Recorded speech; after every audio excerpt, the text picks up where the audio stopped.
Final టచ్‌గా మా వాళ్ళు ఒక వైన్ షాప్‌లోకెళ్ళి రకరకాలైన బీర్‌లని తీసుకొనొచ్చారు. అవి తీరా చూస్తే ఒక్కోటి ఒక్కో రంగులో ఉన్నాయి.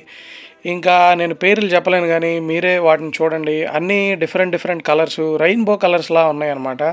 ఇంక మా వాడు నోరు, ఒళ్ళు ఆగకుండా విచ్చలవిడిగా తాగేసాడు.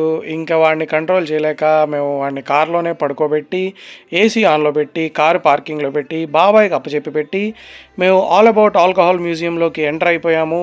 అండ్ ఎంట్రీ ఫీజు వచ్చేసరికి 500 ఫర్ ఈచ్ పర్సన్. సో, వాళ్ళు ఏ ఏ డిఫరెంట్ టైప్ ఆఫ్ ఆల్కహాల్‌ని డిఫరెంట్ టైప్ ఆఫ్ గ్లాస్‌లో తాగాలో ఒక క్లియర్‌గా ఎక్స్‌ప్లనేషన్ ఇచ్చారు for the time 40 minutes. So, ఒక సెమినార్‌లా అనుకోండి. అండ్ వాళ్ళ దగ్గర ఉన్న డిఫరెంట్ టైప్ ఆఫ్ కలెక్షన్స్ అన్నీ చూసి, చూసి, చూసి కళ్ళు చెదిరిపోయాయి. ఎందుకనంటే ప్రపంచంలో ఉన్న అన్ని గాజు సామాన్లు వాడి దగ్గరే ఉన్నట్టు మాకనిపించింది.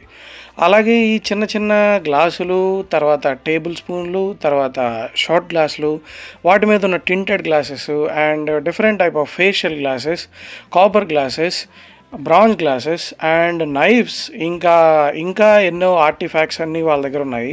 కొన్ని వింటేజ్ కలెక్షన్స్ అన్నీ చూసి నిజంగానే ఇవన్నీ మన దగ్గర కూడా ఉంటే బాగుంటుంది అనిపిస్తుంది. కానీ పెట్టుకోవడానికి అంత జాగా ఎక్కడి నుంచి వస్తుందని రియలైజ్ అయ్యి వాటన్నిటిని నీట్గా వీడియోలు తీసుకున్నాను. లెంత్ ఎక్కువ అవుతుందని స్పీడ్గా కొట్టేశాను, కానీ క్లియర్గా నేను యూట్యూబ్లో ఒక వ్లాగ్ చేద్దాం అనుకుంటున్నాను. సో, వాటిలో ఇంకా క్లియర్గా మీరు కావాలంటే చూడొచ్చు.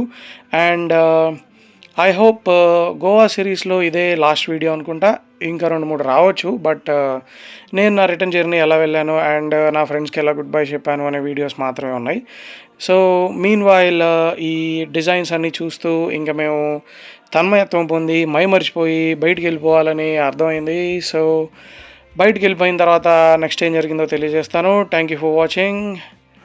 Subscribe for more.